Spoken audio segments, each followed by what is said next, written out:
कल की खुली पोल, सीएजी रिपोर्ट ने कहा झूठ बोलती थी आप सरकार।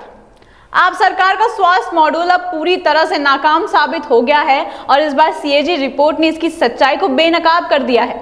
दिल्ली विधानसभा में पेश हुई रिपोर्ट ने एक के बाद एक आप सरकार के बड़े घोटालों और लापरवाहियों का पर्दाफाश कर दिया है।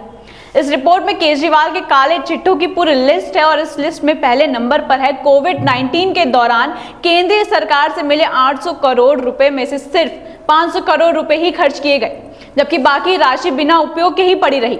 इस लापरवाही के कारण दिल्ली की जनता को आवश्यक स्वास्थ्य सुविधाओं से वंचित रहना पड़ा। अब ये तो साफ दर्शाता है कि केजरीवाल शुरुआत से ही जनता के पैसे खाने में होशियार रहे हैं।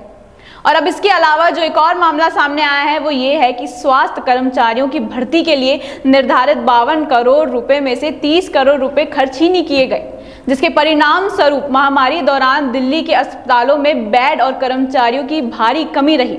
दवाओं, पीपी किट और अन्य मेडिकल सप्लाई के लिए मिले 120 करोड़ में से 83 करोड़ रुपए का भी कोई उपयोग नहीं किया गया।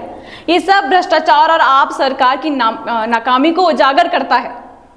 रिपोर्ट ने यह भी बताया कि दिल्ली सरकार ने 2016-17 में से 2020-21 के बीच 32,000 नए बेड जोड़ने का वादा किया था, लेकिन उन्होंने सिर्फ 1300 बेड जोड़े, जो कुल लक्ष्य के मात्र 4% है।